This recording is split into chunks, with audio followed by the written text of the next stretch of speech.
right. Hi, everyone. Welcome in. My name is Lee Pfeffer. I am the Museum Operations Manager here at the Society. And when I say here, I mean my bedroom because we're all in quarantine. But I'm very excited for tonight. We are doing a talk with author William Benneman on his book, his new book, Unruly Desires, American Sailors and Homosexualities in the Age of Sail. What we're going to do tonight is I'm just going to give a little bit of housekeeping if this is your first time doing one of these Zoom webinars. And we will go into Bill's talk, and then we'll have a Q&A session afterwards. So if you are an attendee, you should have a couple of different options for what you can see and how you can interact. You should have a couple of different options at the bottom of your screen. There should be chat, Q&A, and raise hand. If you click on the chat button, it'll bring up a sidebar that will allow you to see everyone's comments. Please feel free during the talk to make comments and talk amongst yourselves, talk to one another, interesting reflections on what you're seeing tonight. You can also send a private message to me or Bill. When you are wanting to chat to everyone, just make sure that you select to everyone. Otherwise, it'll only go to me and Bill as the panelists. When we get to our Q&A section, we will be using the question and answer function. What you can do then is you can press that little Q&A button, which looks like two chat bubbles next to each other, and you can type a question into there. I encourage you to use this function to ask questions rather than ask questions in the chat, because if the chat is lively, those questions can get lost. And so please also, if you have a question throughout the event, feel free to throw it into that Q&A anytime, and we'll just keep an eye on it. Don't feel like you have to wait until the end if you feel like you're going to forget your question.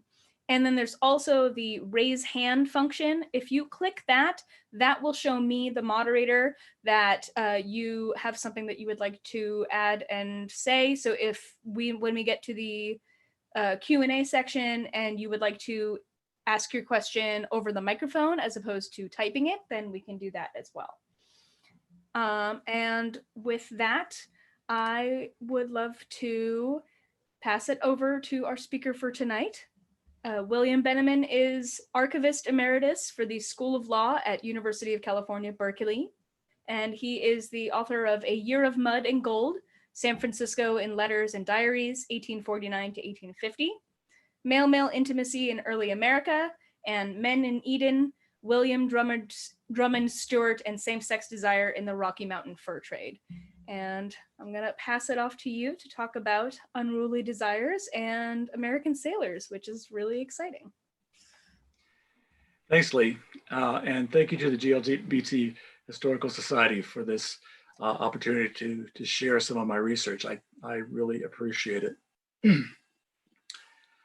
I have been in search of gay men in early American history for over 2 decades now. The time period that I've been focused on most closely is 1800 to 1850, basically the first half of the 19th century. And though I have written about situational homosexuality, situations where men were having sex with other men only because women weren't available to them, my primary concern has been with men who are having sex with other men, even when they have the option of having sex with women, basically men who preferred to have sex with other men who today we would refer to as homosexual or gay. My research has convinced me that there is no big disconnect between the experiences of those men of the early 19th century and our experiences in the early 21st century. So when I talk about these guys, I'm going to be using the terms homosexual and gay and applying them to those guys. But I do it recognizing that for some people that's going to be problematic, and maybe that's something that we can talk about during the Q&A. My current book is called Unruly Desires, American Sailors and Homosexualities in the Age of Sail.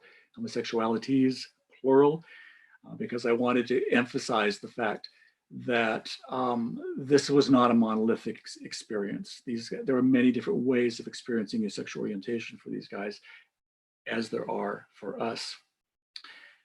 This is my fourth book, and I'm very excited about it because I was able to go farther in this book than I ever have before in what has always been my goal, which is to find gay men in early American history and to give them a chance to tell their own story. Whenever I go into the past, when I go into an archive, special collections, manuscripts, what I most frequently find is outsiders writing about these men. And those outsiders are frequently coming from a very hostile point of view. They are police, they're courts, they're doctors, scientists, clergy, and they have a very negative view of the men that they're writing about. It's still possible to extract important information about how these men live their lives, but you have to pull it through this very negative screen. So whenever I'm doing research and I find a direct quote that one of these men have said, I've always tried to include that in full in a book so that I allow these guys to speak who have been silenced for so long. When I went into the past and started looking for gay sailors, wow, the voices were everywhere. There were lots and lots of voices, and I try to get as many of them as possible into the book so that when you're reading it, you can actually read the words that these people said to one another and see how they spoke about having sex with one another. The book begins with an introductory chapter that I call "Oh Say Can You See?" that talks about the difficulties of doing LGBTQ historical research in an earlier period. And then I have 12 chapters that look at the experience of being a gay sailor from different points of view using different types of resources. I thought what I might do this evening is simply dip into the book in 3 different places with 3 different types of resources. And then I look forward to the Q&A because I love to know what sort of questions people have and maybe get a dialogue started on this issue about how we talk about these men. So let's get started. Anybody who wants to talk about gay men in the 19th century who were in the Navy really has to deal with someone called Clayton Van Buskirk. Van Buskirk was a United States Marine. He was born in 1834 and he joined the United States Marines in 1846 at the age of 12. And he was sent to their barracks in Washington, D.C., and he trained to become a drummer. Not to play in the Marine Corps band, but because drums were used, drum beats were used for commands aboard Navy ships. And that's what Buskirk did for his career in the Marines. During that time, he actually starting in 1851, he began to keep a diary and he kept it for almost 20 years. He ended up having multiple volumes plus some notebooks and autobiographical information. Some of the volumes were lost, but most of them were retained, and they are now at the University of Washington Special Collections Department. Many of us became aware of these diaries first because of this book written by the historian B.R. Berg and published in 1994. Berg went on to write a series of articles in academic journals with information drawn from the Buskirk diaries. And I have to say that I approached the diaries with a bit of trepidation because Berg had written so extensively about them and so brilliantly that I assumed that there wouldn't be much left for me to write about, nothing new. I concentrated only on the 6 volumes that have to do with his years in the Marine Corps, but I found that there was much there. It wasn't what I expected, which was just going to be seeds and stems. It was just some really important information that I was able to include in the book. As far as Buskirk's own sexual orientation, that is kind of hard to determine. In his diary, he talks about being attracted to women. He has a couple of romances that don't seem to go anywhere. He describes a couple of visits to brothels where he had sex with prostitutes. But most frequently, when he went with his buddies to a brothel, the buddies would go upstairs and spend the evening there. He would stay down in the parlor and talk with women who have not been selected yet for that night. So he'd rather talk with women than have sex with them. What he did do is form very strong personal and obviously erotically charged relationships with the boys that were on his ship. Almost all crews in the 19th century that had a crew of any ships of any size had boys in their crews. It was not unusual for a boy to go to sea as young as 10, but most of them were a little older than that. In the United States Navy, there was actually a rating or a rank that was called boy. The ratings went boy, landsman, ordinary sailor, able-bodied sailor. So boy was the youngest rank. What Buskirk would do is pick out the handsomest, most personable boys on the ship, and he would try to like being a big brother to them. And then with time, he became more like a Dutch uncle or even a father figure as he got older, and the boys, of course, stayed young. His favorite activity with the boys is giving them moral counseling. And the moral counseling was mainly focused on the evils of masturbation. So he would sit them down and he would tell them that they should not engage in masturbation. But it seems like at times he would almost browbeat the boys to get them to admit that they were engaging in masturbation. And then he would want to have more details, how frequently they did it, where they did it, this kind of things. It got to be really, really creepy. This was a period in American history, of course, when nationwide there was an anti-masturbation campaign. The campaign was sometimes focused on girls, but in general, young girls, it was assumed had no sexuality. So the main focus was on boys.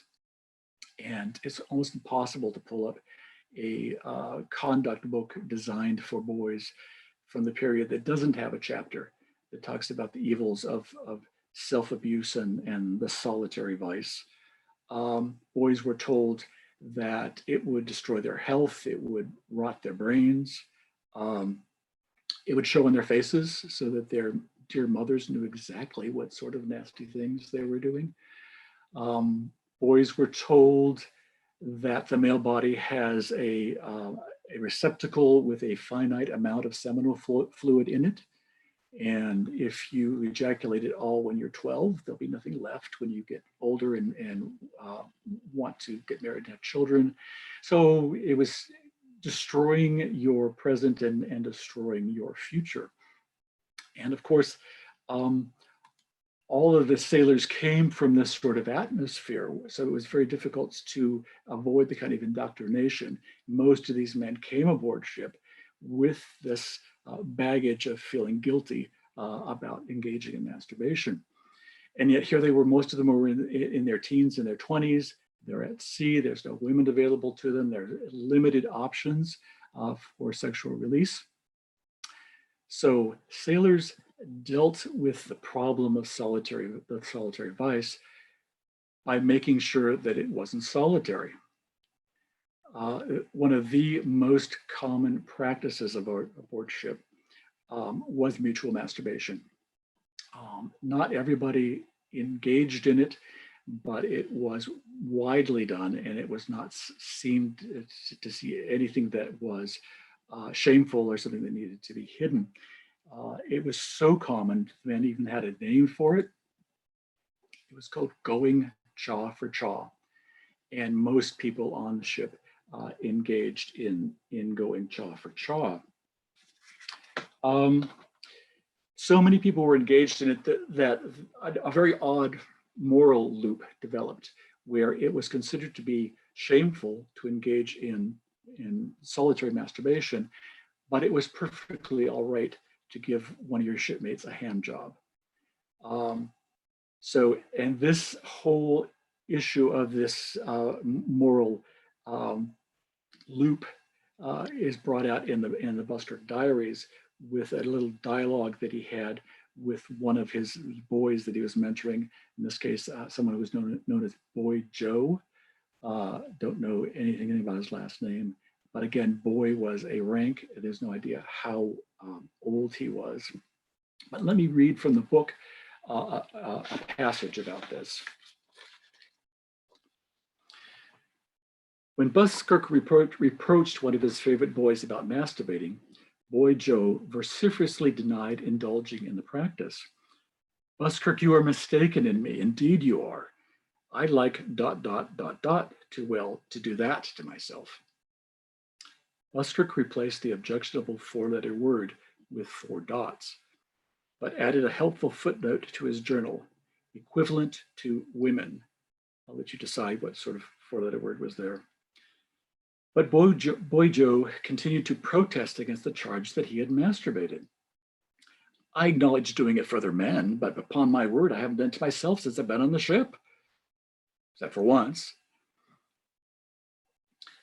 Buskirk sternly warned his young charges against such practices, but his own turbulent libido sometimes led him astray.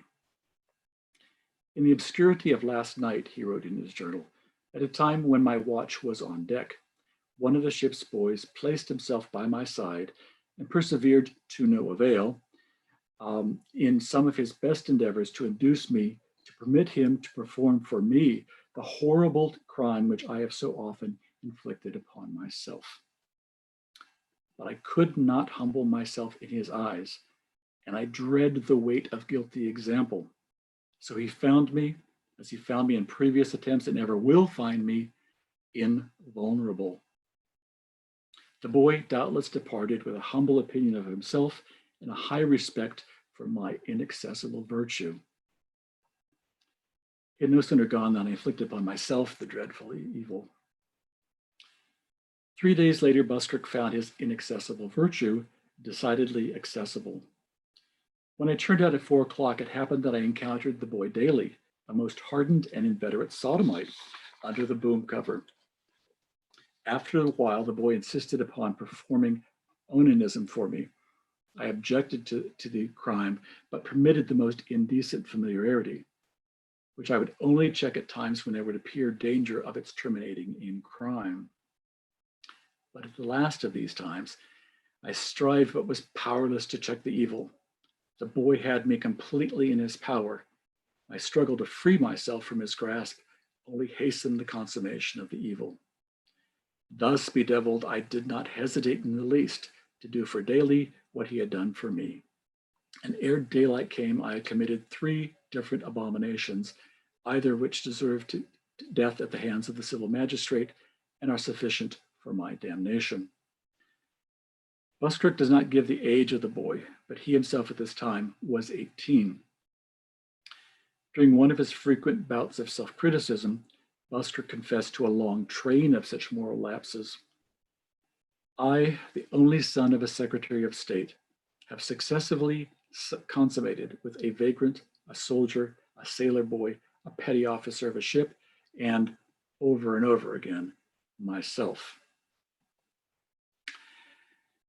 One of the problems with all that all historians face is the mutability of language, the fact that terms don't always mean the same over the centuries. And this becomes particularly difficult for those of us who are writing about the history of sexuality, because particularly where homosexuality is concerned, you can find a really good graphic passage and you quote it, And inevitably someone will come forward and say, well, yes, but that's not what those terms meant back in those days.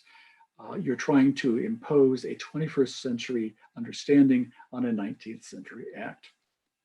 And it is very difficult to counter that argument. So one thing that I always do in my research is trying to find how the terms were meant in a particular part of our history. So I was absolutely delighted when I was reading the Buskirk diaries and I found this passage. You might not be able to read this, I'm going to read it to you, but I want to put it on the screen so that you can see another one of the wonderful factors of these diaries, which is that he wrote them out by hand rather than doing them in cursive.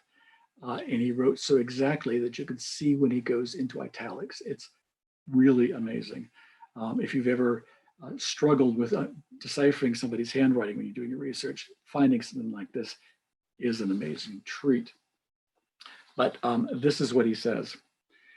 To prevent confusion of meaning, which might in the future ensue upon a wrong use of the terms pederasty and sodomy in these notes, I will now as clearly as possible define the meaning I have thought belonging to them. I first met with pederasty in Gibbon's Rome, meaning the rise and fall of the Roman Empire, decline and fall, when the crime is charged upon the bishops of Rhodes and Diospolis. I understand the word to mean the practice of sodomy between two males, where the hand of each is used to pollute the other, or where one performs with a hand this horrid office for another. On board ships, pederasty, called shaking, is not looked upon as a form of sodomy, but considered innocent and undeserving of a reproach. I extend the signification of sodomy to embrace every horrid, unnatural use of the organs of generation, and as such, embracing pederasty, where one must act for oneself, for another, onanism, where one acts for himself, and lastly, laying down of a male to act as a woman to another male, which form alone sailors call sodomy. Again, I've been searching for meanings of these terms for so long. For me to find this passage was like finding the Rosetta Stone, even though it was a little bit ambiguous. Buskirk says that for him, sodomy means anything that's not heterosexual, including solitary masturbation. But he says aboard ship, the only thing that most sailors consider to be sodomy is anal sex. He also says that mutual masturbation is called shaking. I know from other sources that shaking was also used for solitary masturbation, for all sorts of masturbation. But it was wonderful to find these terms defined by someone from the period. I'm always looking for these kind of contemporary uses of terms, and I was very lucky when I started researching the United States Navy to find a whole source that I was unaware of. And that is the transcripts of courts of inquiry and courts martial having to do with sodomy. You won't be able to read this, but I wanted you to see the format, which is question, answer, question, answer, question, answer.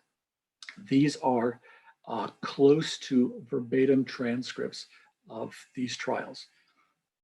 And if you read them closely, one of the things that you notice is that officers speak differently than the regular sailors. Officers tended to have a better education, they had better grammar, they were more formal in the way that they spoke. Sailors tended to use bad grammar, and they could be very blunt in the way they described sexual acts. And because there is this difference in tone and diction between the officers and the men, I'm assuming that these are pretty accurate transcriptions. How they managed to do it without tape recorders, I don't know, but they're very, very colorful and very, very good. There are only a handful of these sodomy trials in the National Archives at the moment. But I picked one that I particularly liked because there's some, it's an interesting story with some twists and turns, and hidden in the transcript was an Easter egg that I wasn't expecting, and it gave me a whole new perspective. So I was very happy to find it there. The trial grew out of incidents that happened on this ship. This is the USS Potomac. The Potomac was a frigate that was launched in 1822, and it was part of the Mediterranean fleet. And the events that started this trial happened in the spring of 1835, when the ship was cruising off the coast of France, off of Marseille. And it involves two sailors. One of them was named John Cummings, and one was Andrew Hansen. Andrew Hansen is also known as Boy Hansen, but again, Boy was a rank. It's unclear how old Hansen was. Cummings and Hansen were involved in a sexual relationship, something that went deeper than just going chaw for chaw. And that was not okay on most ships. Again and again, when these sodomy cases come up, one of the things that you notice is that there's always men on the ship who are not happy that these sexual relationships are going on, but they just look the other way, shrug and say, this is what life on board ship is. But there are also usually a small group of men who are very upset that these sexual relationships are going on. And that was the case on the Potomac. There was a small group that resented the fact that Cummings and Hansen were having this relationship and wanted to catch him and get them in trouble. So they watched them very carefully. And one night, Boy Hansen came down below deck. He went over to Cummings' hammock, said, hey, why don't you come up on deck? And then Hansen went up on deck. Cummings, a little while later, followed him up on deck.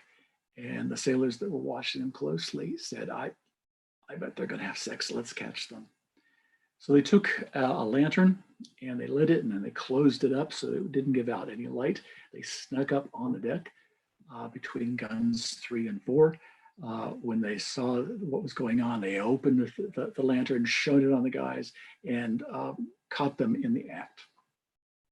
They then went to the captain, whose name was Joseph Nicholson. I reported this to the captain.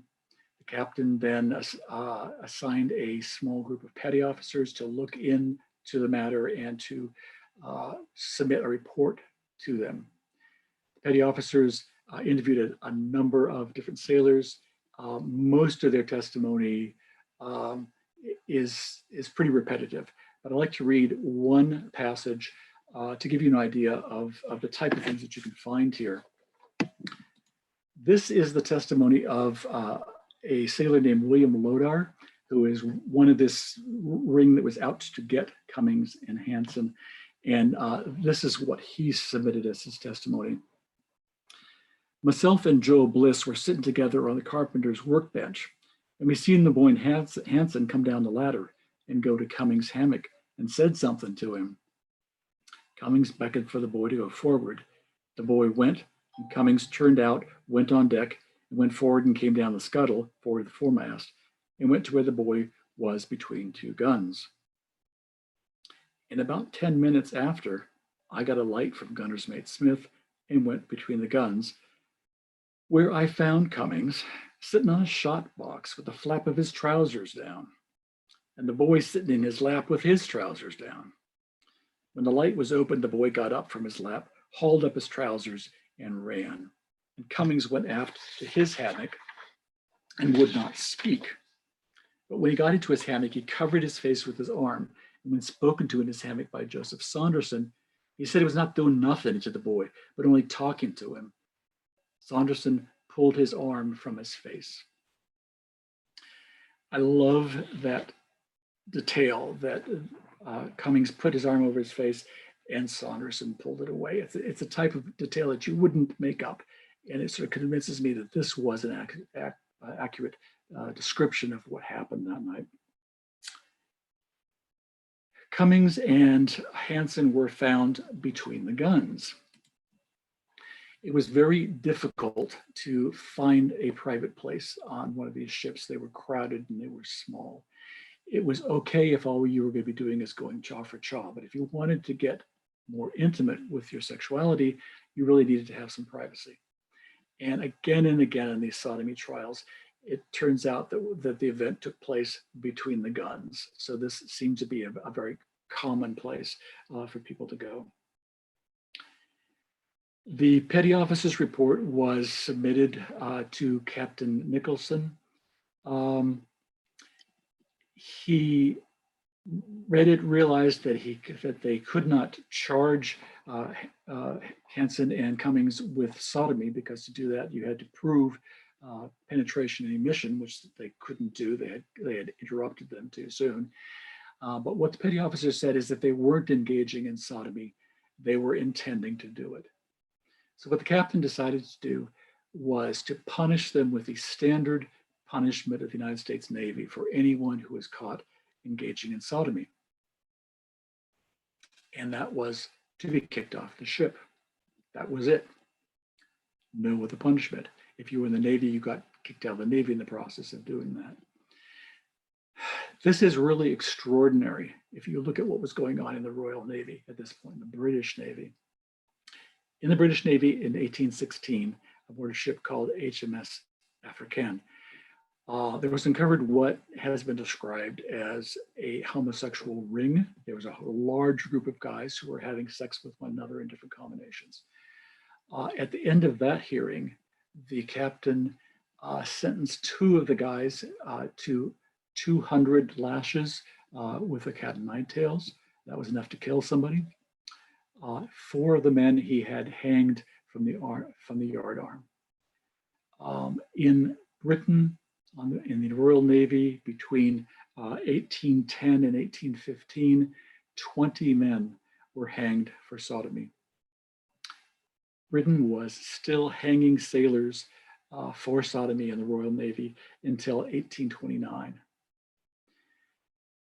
The crime of sodomy and buggery were expressly forbidden in the rules and regulations that were governing the Royal Navy. But when John Adams decided to draw up the rules for the United States Navy, though he took entire passages verbatim from the British rules, he did not bring over anything about sodomy and buggery. They are not mentioned in the rules and regulations for the Navy in the early years. So that technically the sodomy was not a crime, but it was not acceptable behavior. But that gave captains the flexibility of punishing it any way they wanted to. And the standard punishment, again, was simply kicking you off the ship.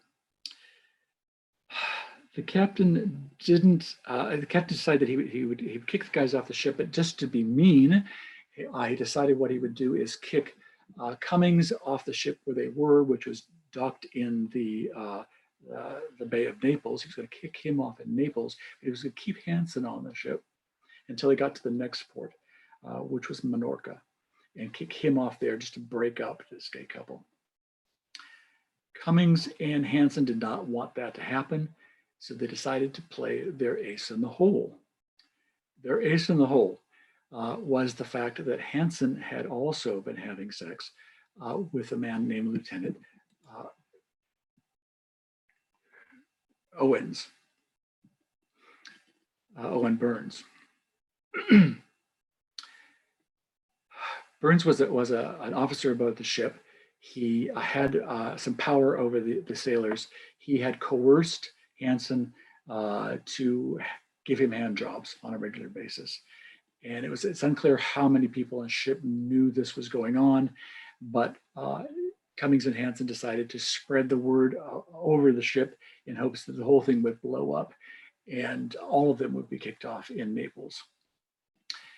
The word spread rapidly, eventually got to the captain, and he had to call a court of inquiry to investigate certain reports in circulation on board the said frigate Potomac, prejudicial to the character of Lieutenant Owen Burns. Burns served as his own counsel during the hearing, and the first person that he called was John Cummings, and this is from the book. Cummings was the first witness called before the court-martial. and Burns was allowed to commence the questioning by asking him to state the accusation he was making. Cummings began by explaining that he had lent Hansen a pea jacket to wear while on watch, and when he went to Hansen's hammock to retrieve it to wear on his own watch, the hammock was unoccupied. Cummings sought out Hansen 3 times unsuccessfully. At 1:30, I went down again and found him in his hammock. I put my hand into the hammock feeling for my jacket, and I touched his penis, which was wet. I said nothing to him, took my pea jacket and went on deck. The next day, Cummings asked the boy where he had been. "Now tell me the truth, where was you and who was you with? Or I will cry quits with you and take everything I have given you from you." The boy said then, "Who do you think I was with? Would you think it was an officer?" I answered, "I do not know, Andrew, whether it was an officer or not, but you could tell me." I then said, "Was it Mr. Robert Jones as used to wait on him?" He answered, "No." I then asked him if it was Lieutenant Burns, and he answered, "Yes, it was Lieutenant Burns." And he also said that this is not the first time, but it was the 4th or 5th time that Lieutenant Burns and myself have had dealings together. Cummings badgered his young friend for more information about these encounters and explained to the court what he had learned. Since the above, he has become the servant of Mr. Burns and has told me in this port that Mr. Burns and himself have sit in the room of the former on the side of the bed and done it for each other. The allegations that Cummings had made were potentially serious, and Burns needed to establish exactly what the seaman was accusing him of having done. "Have you ever said that I committed sodomy with Hansen or had a natural connection with him?" And the answer, "No, I have never made such a charge." Clarity was important. Sexual encounters that did not involve penetration and emission were considered lesser offenses. Mutual masturbation, though frowned upon, was technically not sodomy. Burns was careful to stress the distinction. "Did you say that the unnatural intercourse between myself and Boy Hansen was always performed with a hand?" "Yes." Other officers of the ship testified, and when they could supply nothing significant in the way of corroborating information, the court called the person at the center of the controversy, the boy named Andrew Hansen. Burns began his questioning with a blunt query. "Did you ever tell Cummings that I frigged you?" "Yes," Hansen answered. And this is his testimony. At this admission, the officers on the court of inquiry jumped in with their own questioning. "State to the court what you know of the report circulating in the ship concerning the character of Lieutenant Burns, in which you are implicated." And the boy answered, "Coming from Naples to Malta, I had the first watch between 8 and 12 p.m. Mr. Burns ordered me to take down some water in a tub to his room. After I took the water down, he sent me up and told me to come down again in 15 minutes. I came down and his light was out. He asked me to shut the door. I did so. He asked me if it was shut. I told him it was. He told me to put his hand close to him, and I did so. I thought what was to be done and drew my hand back. He intimated to me that if I did not put my hand down close to him, I might suffer the consequences. After I had satisfied his desires, I went on deck." So the court asks, "Did Lieutenant Burns ever attempt to commit sodomy on you or propose such a thing?" "No." Did you ever frig Lieutenant Burns? "Yes." "How often?" 5 or 6 times. The court asked Hansen what he had told Cummings about the encounters, perhaps prodding him to reveal something about his obviously close relationship with the older Cummings. "What conversation passed between Cummings and yourself at that time to induce you to tell him of the affair between Lieutenant Burns and yourself?" "He was a man that always took care of me, and I thought I ought to tell him." Here the officers uncovered what they perhaps had already suspected. Hansen was indirectly confessing that he was Cummings' chicken. In 19th century maritime culture, there was an institution known as chicken ship that was very much along the lines of the ancient Greek Rastis Hieronymus, where you had a younger sailor, usually ranked as a boy, who would enter into a relationship with an older sailor who would take care of him, who would give him things. Clothing seems to be the most frequent gift. And in return, they would have a sexual relationship. This illustration from the 19th century is perhaps a little misleading. From what I could tell, there was never this disparity in age. The boys tended to be older. The relationship was considered to be voluntary, but of course, when you're talking with boys 12, 13, 14 years old, the whole question of agency has to be raised. It was also meant to be exclusive, but Philip Van Buskirk in his diaries said that it was not uncommon on his ships for a chicken to have 2 or 3 guys on a string and play one against the other. It's unclear how many people engaged in chicken ship. In my research, I was able to find 4 different instances, 4 different ships, 4 different periods of time. In all cases, the boy was older. In one case, he was 16, 17 years old. He was a teenager. And also in one case, the captain of the ship knew for quite a long time that this relationship was going on, and he didn't say anything about it. So it's unclear how negatively this was viewed. I'm assuming that it fell into that category of conduct that was not approved, but that people were willing to look the other way when they knew what was going on. Obviously, a problematic situation that requires more research.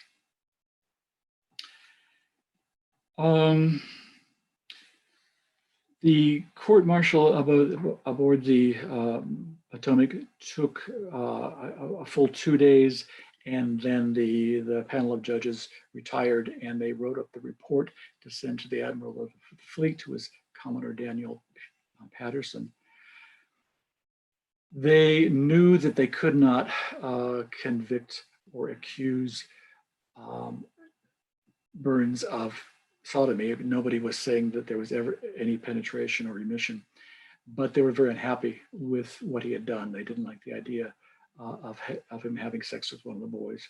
So they wrote a report, but they wrote it in very general terms.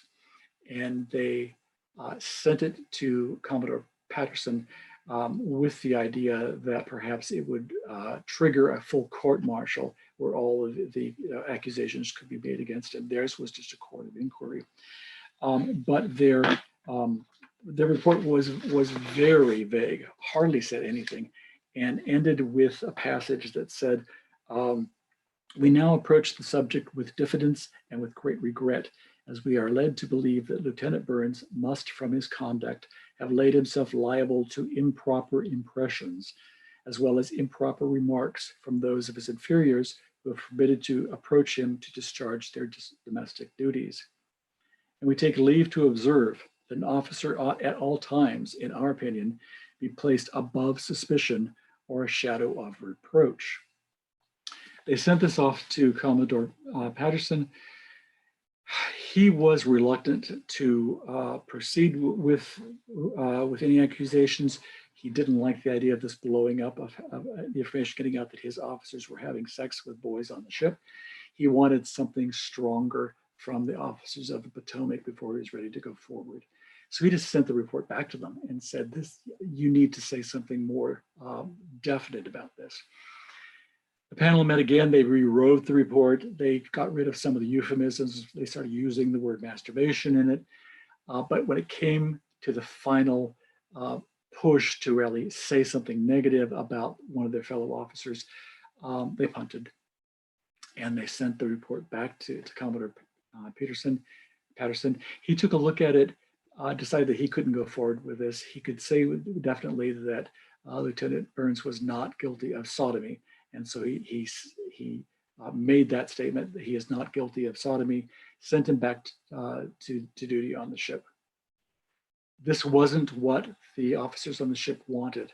So they actually wrote a letter to the Secretary of the Navy in Washington, D.C., that said this man is engaged in behavior that is a disgrace to the naval uniform.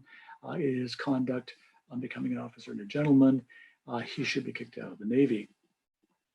Nothing happened from that letter. So what the officers did was just freeze Burns out, refused to talk with him, having dealings with him. He got the word, realized what was going on, asked for a leave of absence, and they eventually left the Navy. And that's all we know about the case. We don't know if Hansen got kicked off the ship in Naples with Cummings the way he wanted to, or what happened afterwards. After doing this sort of close reading of the transcript, what I do in the book is go through the transcript and talk about the different things that we can pull, the information that we can pull out of it about sex between men on ships and attitudes towards it based on the things that come out in this transcript. And what I'll do is just read the last paragraph, which has to do with the relationship between Cummings and Hansen. Most interesting from the Burns case is what it reveals about the relationship between John Cummings and Andrew Hansen. Hansen was Cummings' chicken, and Cummings felt that his gifts gave him exclusive sexual access to the youth.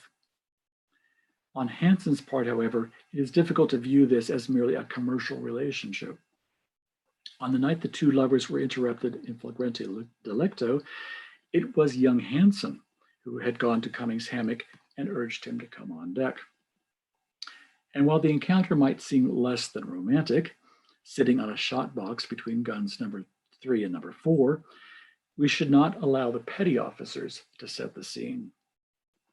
The connection occurred with Hansen sitting on Cummings' lap, encircled in his lover's arms, under the stars on a warm Mediterranean evening on the French Riviera. This need not have been a sordid encounter. Hansen may have wanted to be released from the Navy in order to return home to his father, as he told the captain, but his efforts to be put ashore at Naples and not another port suggest that he truly wanted to rejoin Cummings. Cummings is reported to have beaten Hansen in a jealous rage, on at least one occasion with a 1-inch thick rope. But Hansen did not seem to fear Cummings or to be sexually involved with him against his will. Clearly their relationship was complicated, but it was also clearly including a strong and sustained emotional connection. If you're interested in these trials, they are available on microfilm from the National Archives. There are only a handful of these sodomy trials that are included in this collection.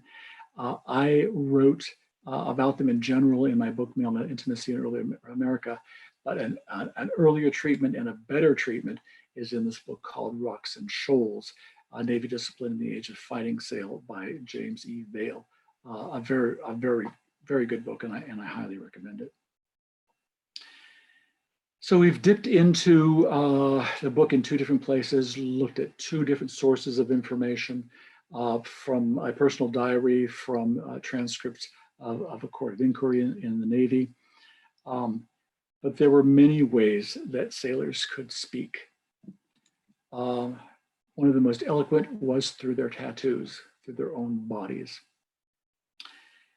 Tattoos were the badge of the sailing profession. Tattoos were something that sailors did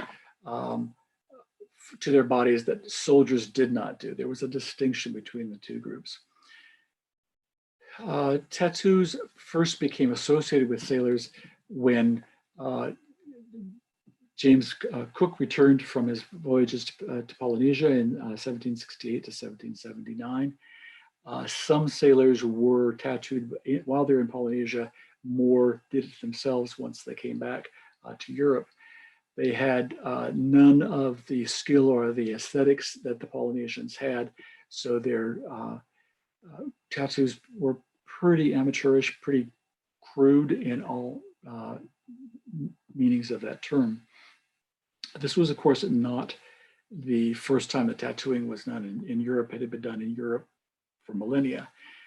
In ancient Greece, slaves were tattooed with sort of a property stamp, an ownership stamp. And that stamp was known as a stigma. And you can't really understand how very, very odd it was for sailors to select tattooing as their badge of their profession without realizing how that idea of tattoo as a stigma still persisted in European culture. Tattoos were associated with savages, with freaks, with outcasts, with criminals. Nice people did not get tattoos. And so it's extremely odd that sailors decided to tattoo themselves and to label themselves as part of this outcast group. And this is an issue that I talk about in the book in a number of different ways. The sailing profession in the 19th century was a degraded profession. It was looked down upon by everybody. Sailors were mistrusted. They were considered to be outlaws and outcasts from society. And you have to ask yourself why so many men chose to go into a profession that was associated with misfits and outcasts. In order to really understand tattooing practices, it's important to know the meaning of the tattoos, what the tattoo meant to the sailor who put it on his body. And fortunately, in the 19th century in Europe, there were intensive studies of the tattooing practices. There was a new field that developed in the 19th century in Europe that was called criminology, the scientific study of crime. And one of the central questions in criminology is there a criminal type? Is there someone that you can look at and know that this person is likely to perform a crime and try to prevent the crime from happening in the first place? Criminals were known to tattoo their bodies.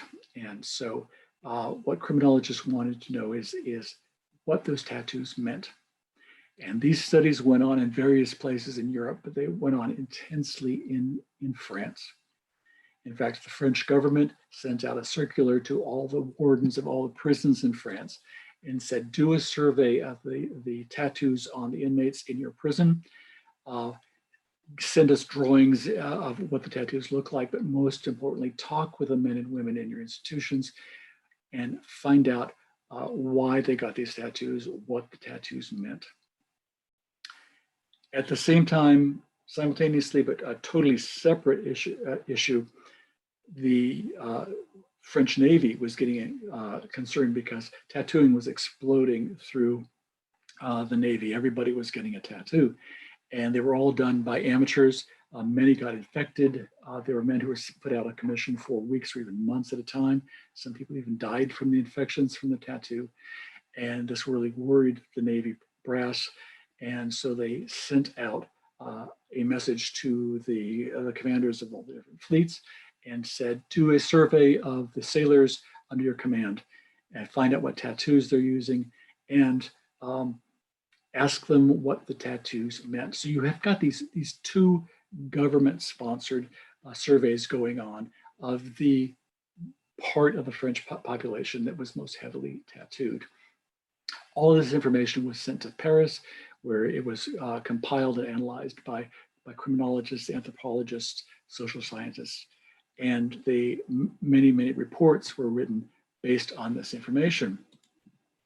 Unfortunately, most of those reports are still in French. They haven't been translated into English. But in an earlier incarnation, I was a French major, so I was able to read these, and I translate parts of them and put them in the book. I approached these studies hoping against hope that I could pull some information about tattoos that indicated that a man was a homosexual. Didn't think I'd be able to do it, but I hoped that. I was stunned when report after report after report has a section that says, let's talk about tattoos having to do with homosexuals. Almost all of them answer that question. The answers are not consistent. Let me read you one of them. Dr. Ernst Bershon, whose official title was Chief Physician of the Navy, assured his readers that there was no sailor's tattoo that could be associated with homosexuals because, he reasoned, homosexuals could not bring themselves to undergo the very painful ordeal of acquiring one. Quote, the individuals yielding to this shameful libertinage try, in effect, to repudiate everything that could interfere with their constant preoccupation, which is pleasure. Bershon was confident that no French sailor could possibly be a homosexual, offering as evidence the fact that, quote, almost all sailors are promptly decorated with multiple tattoos on their arms, trunks, lower limbs, and even on their sexual organs.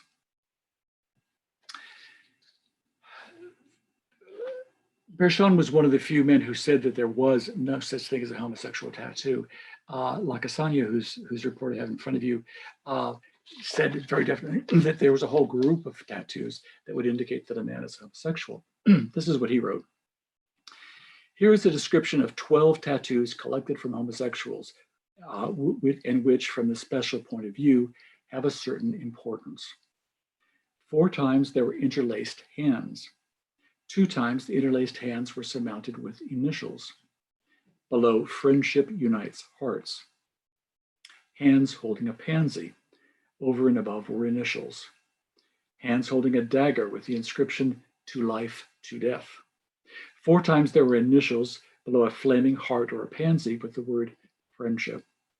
4 times there was a name of the friend written out entirely. In one case, it was surmounted with a portrait. So let's take a look at some of these tattoos that were associated with homosexuals in the 19th century. This is the pansy. This is the flower that was most often associated with homosexuals, and this shows up in a number of tattoos. This is the interlaced hands. This is the interlaced hands with a pansy and with initials of the 2 lovers. This is hands holding a bloody dagger. It's not explained what this means. I'm assuming it means something like we are together until death or something like that, or are against the world. These tattoos could appear almost anywhere on a person's body, but one particular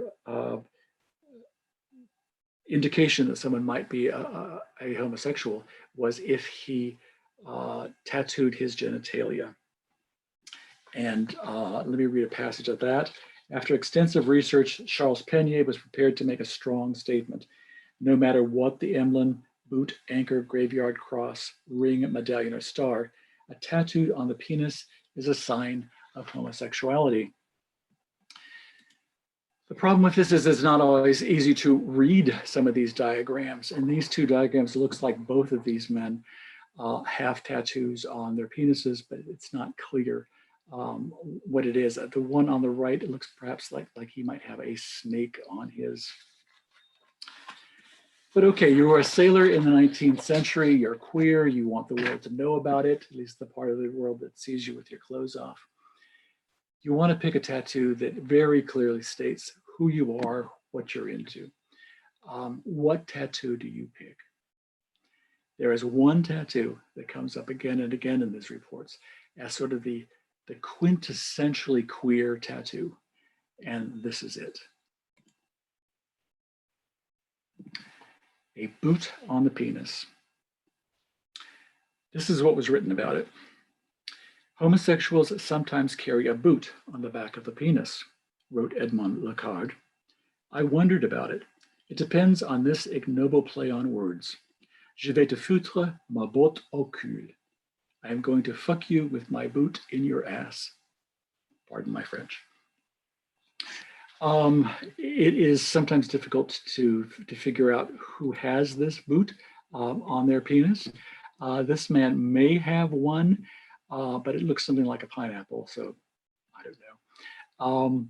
he does appear to have a human face tattooed on his glands. But of course, the penis was not the only private part that was tattooed. Rear ends were also tattooed. This, believe it or not, is a political statement. This is a representation of the Chateau Bellevue, or the Schloss Bellevue, which is located in Berlin. It's currently the home of the German Chancellor. It's their White House. But it was also in 1870 the site of the surrender of Emperor Napoleon III and the entire French army to Kaiser Wilhelm I at the end of the Franco-Prussian War.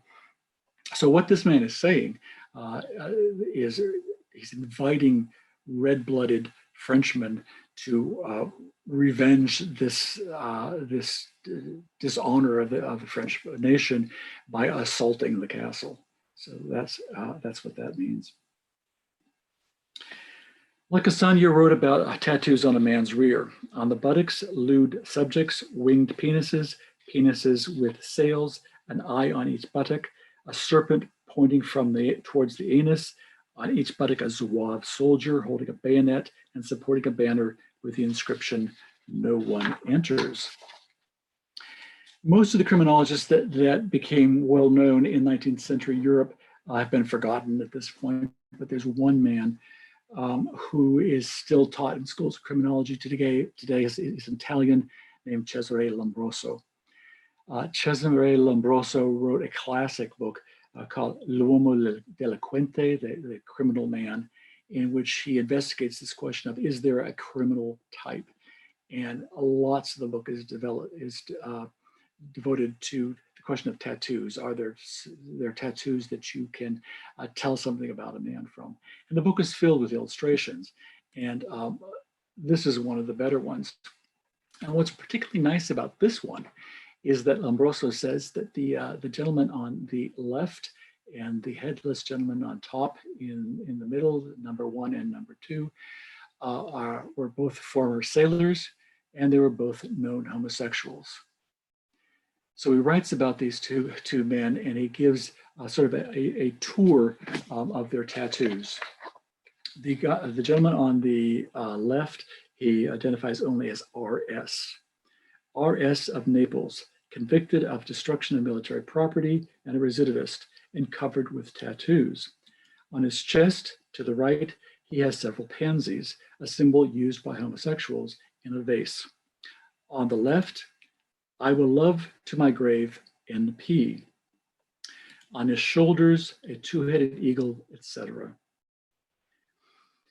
On his right arm, an anchor and many initials of his lovers, in evident contradiction of the first inscription. In other words, he perhaps didn't love NP until death. On the left, a chained devil and the moon and diverse other signs and writings. On his right leg, one reads, caught by the chief of police of Naples, 1881. On his foot, he has a cross. On his left knee, a comet, and on his foot, a male name, Titio, the name, he says, of one of his friends, and probably too, ... intimate. That snide ellipsis is in the original. For the second person, the other man had tattoos that Lombroso had determined might reliably denote that a man was homosexual. A tattoo of a pair of clasped hands, and the words on the man's penis, entrata tutta. It enters everywhere. Okay, so we have all these reports of tattooing practices in Europe among sailors in the 19th century. The question, of course, is, were that same practices followed with American sailors? And the answer evidently is yes. There were two big studies of tattooing practices in the 19th century, both of them done by a man named Ira Dye, who was a naval historian. And Dye used two different databases for his tattoo study. The first one were seamen's protection certificates. This was an effort on the part of local government in the United States to counteract the Royal Navy's practice of impressment. The Royal Navy had such difficulty filling their ships that they were legally able to kidnap men off the streets, drag them out of their homes, drag them out of their churches, drag them onto ships, and force them to be sailors. And one of the things they also used to do is to stop ships at sea. They would have all of the sailors come on deck. They would look at the ones that they want, and then they would say, "You are a British citizen, come with me." The Seamen's Protection Certificates were supposed to work as like a passport to give the sailor something that he could show to the British officer saying, "No, I'm an American citizen, you can't take me." And in the absence of a passport photograph, what they had was a description that frequently included a description of any tattoos the man had. The other database that Dye used was the registration records for American POWs that were captured during the War of 1812. Most of the men who were captured, most of the sailors, were brought to Portsmouth in England, and then they were brought to either prison hulks or to prisoner of war camps on land. The biggest, the most famous of those was Dartmoor Prison. And towards the end of the war, all of American sailors, wherever they were in Britain, were taken to Dartmoor and were incarcerated there for the duration of the war. And when they were registered, frequently there'd be notifications about tattoos on the man's, and this is where Dye got his information. I should say parenthetically, when I looked into the entire question of Dartmoor Prison, I was enthralled. And I ended up writing 3 chapters of the book just on Dartmoor Prison. At Dartmoor, there was a special barracks that was set aside for problem prisoners, troublemakers. It was called Prison Number 4. And all of anyone who was caught engaging in sodomy was sent to Prison Number 4. All of the African-American sailors, simply because of their race, were sent to Prison Number 4. In Prison Number 4, there was actually a homosexual gang that was called the Rough Alleys, and the gang was run by a gay couple known as Sodom and Gomorrah. The Prison Number 4 was ruled, and that is an accurate description, was ruled by an African-American sailor prisoner who was known as Richard Severs, and known in the camp as Big Dick.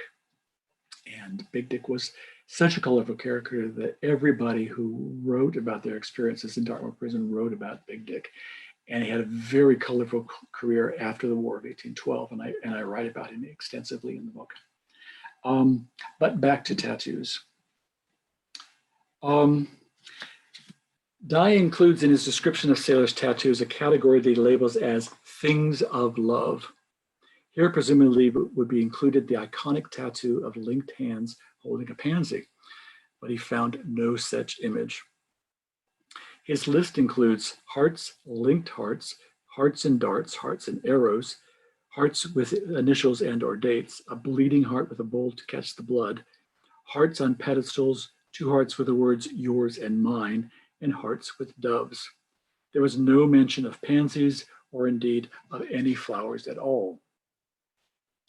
Dye compared his statistics on the early American seafaring population with those of a report titled Tattooing in the Navy, published by Navy surgeon Amon Fahrenhold in 1908. A report that detailed research conducted during most of the previous decade.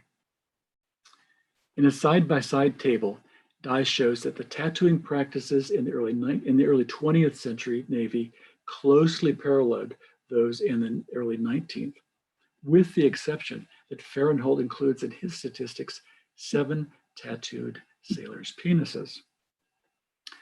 Unlike the 19th century, where nearly all penal tattoos were reported to be on the back of the shaft, Fahrenhold reported 3 cases on the glands and 4 on the sides. One sailor, in perhaps an excess of patriotic fervor, had an American flag tattooed on his glands, designed to be slowly revealed emerging from his foreskin as he achieved an erection, a truly unique feat of raising Old Glory.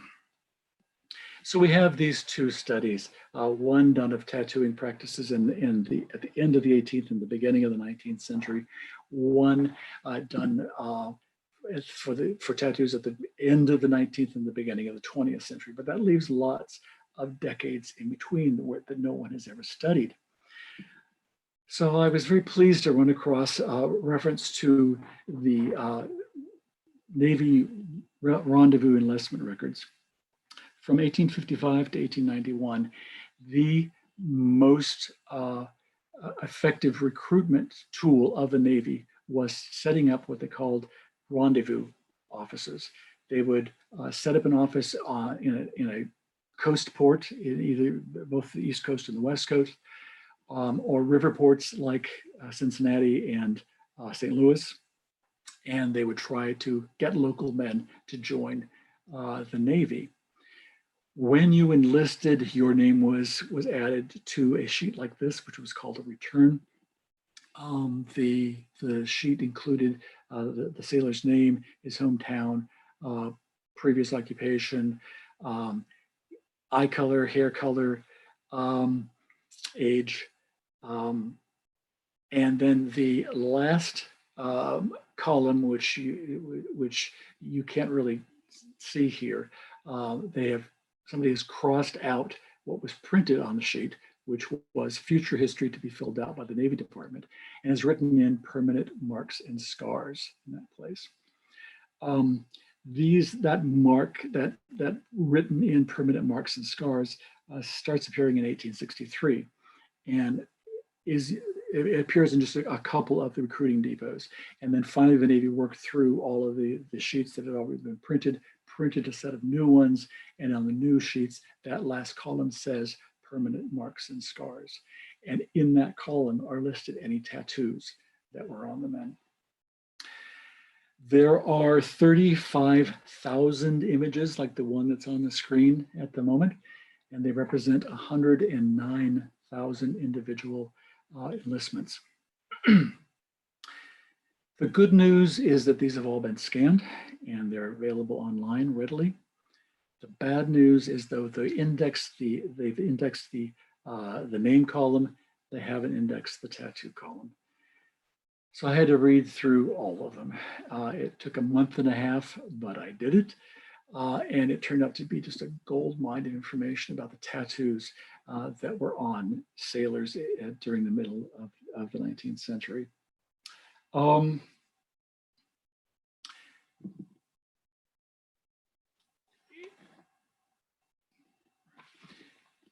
Included in those tattoos were some of the ones that had been listed in Europe as being associated with homosexuals, like the clasped hands. But I was more interested in the ones that had to do with tattoos in private places, because that seemed to be more erotically charged than a tattoo on someone's chest. And so I write about these.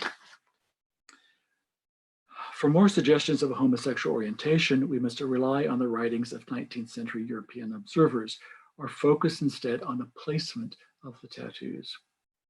If criminologist Charles Perrier was correct that no matter what emblem, a tattoo on the penis is a sign of homosexuality, the United States Navy recruitment records provide many candidates. Vincent Lewis from Italy, Michael Poulter from Massachusetts, Theodore C. Clones from Boston, Henry Roberts from England, and Harry Anderson from Camden, New Jersey all had tattoos on their penises. Roberts had 2, but the designs are not described in their records. Let me say that I decided to put the names and the hometown towns that they're known in the book, because I'm hoping that if somebody sees a family name that's familiar with them, or someone from their hometown, someone might want to do a full genealogical search on these guys and try to recreate their entire lives and find out what happened to them before and after their years in the Navy. William Halstead from Syracuse, New York had an anchor tattooed on his penis. as did Henry Marshall from Boston, Andrew Henry from Ireland, and James Finnemore, a former carpenter from England. Stars were an ever popular decoration. Edward Dolan, a former shoemaker from Ireland, had a star on his penis, as did Thomas Sayers from Scotland, John Kane from Ireland, and George Kaiser from Boston. Henry Moore from Dublin had a star and a fish. Daniel Stevens from Boston had roses on his penis. His fellow Bostonian, Henry McGlue, had a fish as well as a ship on his chest and a crucifix on his left arm. 2 years later, another Henry McGlue from Boston walked into a recruitment rendezvous. This Henry McGlue lacked the ship and the crucifix, and on his penis was not a fish, but a whale. He also had an image of a soldier tattooed on his right buttock. Edward De Leon, a former brass finisher from Philadelphia, was, quote, extensively tattooed, but the Navy medical inspector chose to single out only one of the designs for a fuller description: butterfly on penis.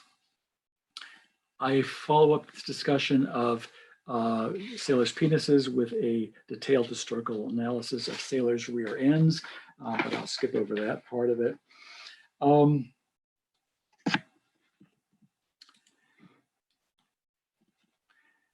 Tattoos were usually acquired over a period of time to commemorate significant events, relationships, or travels.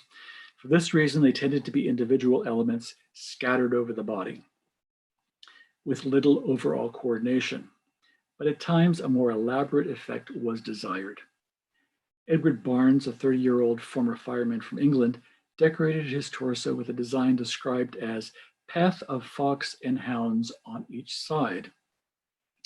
The 19th century naval enlistment records provide no further information about this tattoo, but a 1934 article in the journal Psychoanalytic Quarterly, bluntly titled "Tattooing Among Prostitutes and Perverts," things to be able to talk about this in scientific this way, offers a possible elaboration.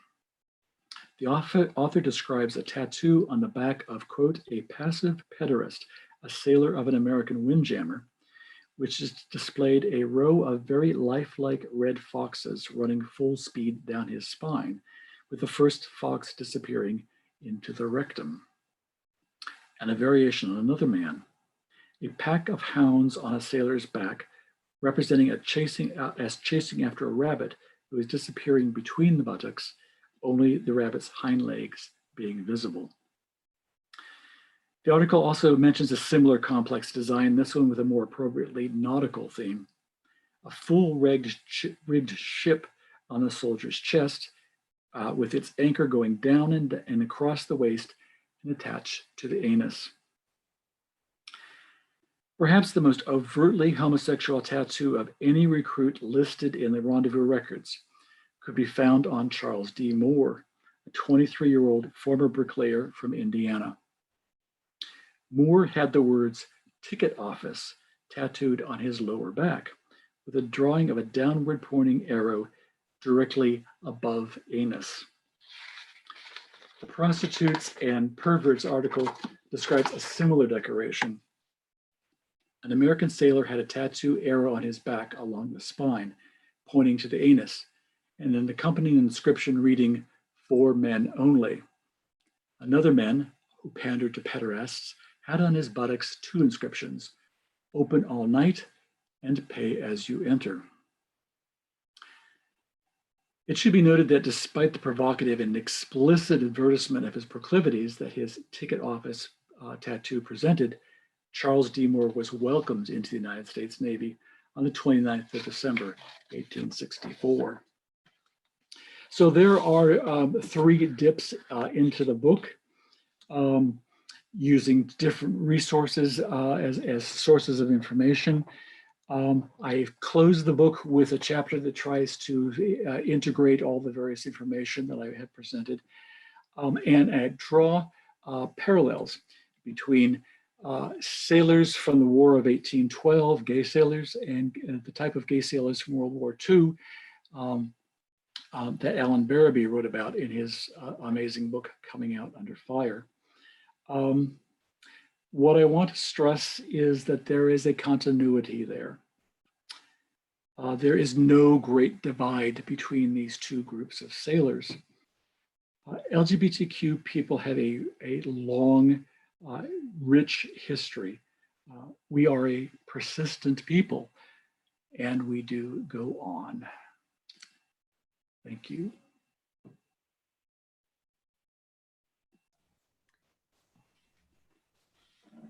Thank you so much, Bill. Wonderful. So we actually have quite a few questions in our queue, which is great. If you'd like, Bill, I could read them out loud to you, or you can, if you want to bring up the Q&A, you can kind of sift through them and choose which ones you'd like. Why don't you go ahead and sift through and choose which ones you think are interesting? All right, wonderful. So we'll start with Amy Cohen's question. Amy was curious whether or not, or curious if there's a particular reason why the Royal Navy's punishment for sodomy was so strict, whereas Adams removed mention of it for the US Navy. Did other Western countries address the issue in ways closer to Britain or the US? Very good question, and I don't know the answer to the second part of it. There was it's sort of complicated. In Britain at this period, there was because of the French Revolution, to go back really to the origins of this, there was a movement against gay people in general in England. They were associated with the type of anarchy that developed in France. And so a morality was trying to be, was impressed on the British people, and there was a movement among civilians to come down very hard on homosexuals in Britain. And that sort of played itself out also aboard ships. I think that there was a continuation of this feeling of having to clamp down on people who were outlaws and misfits, or you would end up like something like the guillotine in Paris and the Reign of Terror. As far as what was followed in other navies, I don't know that, unfortunately. All right. Next one, going back to the chicken terminology, Rocky Sharma asks, is this when chicken and chicken hawk terminology became vocalized? Was it in use beforehand, or did the current use of these terms kind of evolve out of the sailor tradition? I think that the current use of those terms probably came later. I never encountered the word chicken hawk. And one of the things that was very strange is also I never encountered a name for the older man, the daddy figure. Chicken was used pretty widespread, but the whole concept of chicken hawk, my feeling would be that it came later. Great. From Sean, how do you handle distinguishing between close male friendship and lovers in old photographs? Whoa. It's a loaded question, especially when you're thinking about romantic friendship. Exactly. The short answer would be read my book, Male-Male Intimacy in Early America, which addresses this. In photographs, you can't really tell. I found the photograph that was on the cover of the book. I bought this off of eBay. It was an original photograph. I loved it. To me, it shows a very relaxed relationship between these two guys. And of course, I like the American flag in the background. You can't really tell. At one point, I was collecting pictures of couples, hoping that I could somehow develop a vocabulary, a visual vocabulary that could distinguish between lovers and friends. And I was never able to make those kind of distinctions. That's a real challenge. Let's see, we've got from Christopher Fairchild, what social class were most sailors from during this time period? Most of them were from the lower classes. again, because this was such a degraded profession, men did not aspire to go to sea. You sort of fell into it, or you escaped to it. It was a way, particularly if you had the police after you, you might go to sea. If you were trying to escape an unhappy marriage, if you were in debt and you want to get away from the debtors. One of the things about being a sailor in the 19th century, it was that identity was very flexible.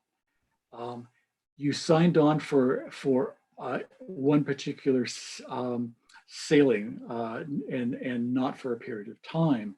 So you could, and you didn't need to have any ID. So you could pick a name and then pick an identity, and you could live in that identity for the year or so that you were aboard ship. And then the crews would disperse and frequently would never see these guys again. So you could re-enlist under a different name. And I think this was something that was really attractive to men about this profession. People who were upper class and were established did not want to have anything to do with sailors, and would normally not show up on deck unless they were running away from something. Great. Britta Gustafson asks, have you studied surviving sea shanties or sea songs as a potential source of material about queer experience on these ships? I have, and I have a little bit in the book Male Intimacy at Early America. This isn't a broad survey, but this looked at one interesting character, and that is of the handsome cabin boy. This was a figure that comes up again and again in sea shanties and in stories.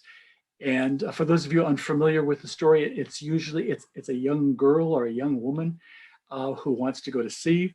Sometimes she wants to follow her boyfriend. Sometimes she just wants to have adventures. She feels very stuck at home. Girls were not allowed to go to sea, so she dresses as a boy, and she goes aboard ship and she becomes a cabin boy. And one of the standard tropes is that she catches the eye of the captain, who makes sexual overtures to her, and their relationship, she starts falling in love with the captain sometimes she tries to avoid him. But the two of them get closer and closer and closer until it gets to the point where they're about to have sex, and then he finds out that she's a woman. And the reaction is always delight, that this obstacle of the fact that this was supposed to be he assumed this was a male, has been overcome. This is now a female, so they can have a future, they can get married, they can be happy together.